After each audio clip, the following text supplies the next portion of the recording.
मतलब उसी के क्लासिफिकेशन उसको उसके ग्राफ के द्वारा जो आपने समझा तो उससे ही हमें 3 तरह के निकलते हैं। जैसे एक हो गया डक्टाइल, एक ब्रिटेल, एक इलास्टोमर्स। ठीक है, तो जैसे कि देखिए ये ग्राफ है, ये ग्राफ देखिए आप, ये ग्राफ है। तो आप डक्टाइल में क्या होता है, ये जाएगा स्टार्टिंग में जाएगा एक परफेक्ट मैनर में, ठीक है, मतलब ये प्रोपोर्शनली जाएगा, और उसके बाद जब ये ख़त्म होगा ना, जब इसका इलास्टिक प्रॉपर्टी, तो जो प्लास्टिक प्रॉपर्टी इसकी ये बहुत दूर तक जाएगी और यह बहुत दूर तक जाके ख़त्म होगा, मतलब बहुत दूर तक जाके आखिरी में टूट जाएगी, मतलब परमानेंट डिफॉर्म हो जाएगा। ठीक है, मतलब इसका इलास्टिक लिमिट है बहुत छोटा, लेकिन इसका प्लास्टिक लिमिट बहुत बड़ा है और ये बहुत ही बाद जाके ये परमानेंट डिफॉर्म होगा। तो इसका डिफाइन क्या हो जाएगा, large plastic range beyond elastic limit, breaking point is widely separated from elastic limit. ठीक है, तो इसका एग्जाम्पल के तौर पे देख लिए सिल्वर कॉपर, जो इसके सीड्स बनते हैं ना सिल्वर कॉपर्स के, और स्प्रिंग, वो हो गया एग्जाम्पल में। और उसके बाद आता है ब्रिटल।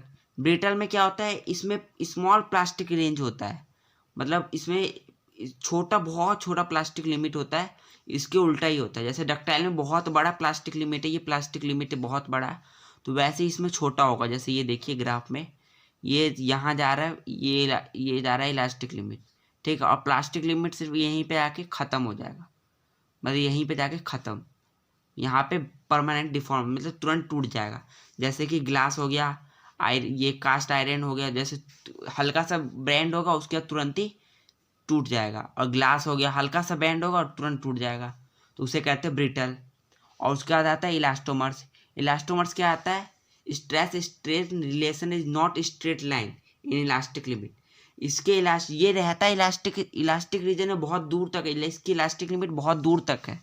जैसे ये देखिए, इसकी इलास्टिक लिमिट बहुत दूर तक है, लेकिन ये स्ट्रेट लाइन में ट्रैवल नहीं करता, ये टेढ़े लाइन में ट्रैवल करता है, लेकिन है इसकी इलास्टिक लिमिट बहुत, लेकिन ये टेढ़े लाइन में ट्रैवल करेगा। ठीक है, जैसे इसमें रबड़ हो गया, अयोटा हो गया।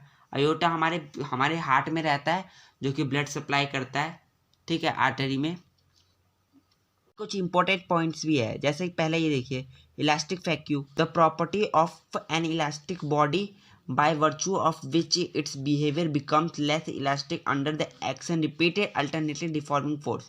यानी हम डिफॉर्मिंग फोर्स बार बार लगा रहे किसी भी इलास्टिक बॉडी पे, तो उसके अंदर धीरे धीरे प्लास्टिक नेचर आएगा, मतलब हम थोड़ा थोड़ा डिफॉर्मिंग फोर्स लगा रहे, बार बार रिपीट करे जा रहे बार बार, तो उसके अंदर धीरे धीरे इलास्टिक नेचर ख़त्म होने लगेगा, उसमें प्लास्टिक नेचर आएगा। तो अब यहाँ दूसरा पॉइंट क्या है, इलास्टिक आफ्टर इफेक्ट। इसका मतलब क्या है, the temporary delay in the regaining the original configuration by the elastic body after the removal of deforming force. यानी डिफॉर्मिंग फोर्स लगाने के बाद मतलब वो आएगा अपने ओरिजिनल साइज में, लेकिन वो बहुत देर बाद आएगा, बॉडी बहुत देर बाद अपने रीगेन कर पाएगा अपने ओरिजिनल साइज, मतलब धीरे धीरे आएगा। ठीक है, जैसे रबड़ बैंड हो गया, आप बहुत ज़्यादा स्ट्रेच कर देगा तो धीरे धीरे आएगा ये अपने ओरिजिनल साइज में, लेकिन बहुत देर बाद आएगा। तो वैसे यहाँ पे एक ये आता है, ये मतलब आप फॉर्मूला ही मान सकते हैं इसे। तो ये पॉइजन रेशियो, तो पॉइजन रेशियो क्या है, ये पॉइजन रेशियो का सिंबल, ये बेसिकली जैसे ये आप मान लीजिए एक सेल, ये है हमारा वायर है, तो वायर में जो हम इसे स्ट्रेच कर रहे हैं ये हमारा डेल्टा एल हो गया, और जो इसकी ओरिजिनल साइज है वो एल हो गया।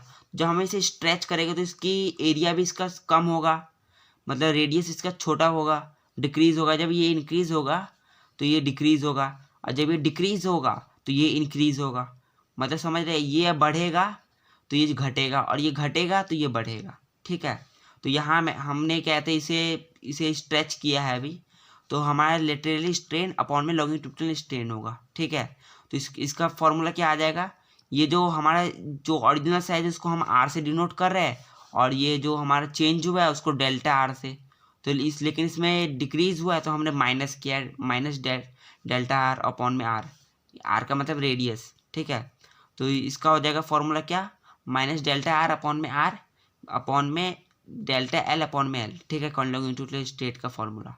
ठीक है, तो हमारा यहीं पे पूरा चैप्टर ख़त्म होता है, और हम इस चैप्टर की आखिरी में एक बार रिवीजन भी करेंगे, जिसमें हम पूरा चैप्टर एक साथ पढ़ेंगे, वो भी बहुत ही ज़्यादा शॉर्ट्स वीडियो में। तो please subscribe and share to your friend. Thank you for watching.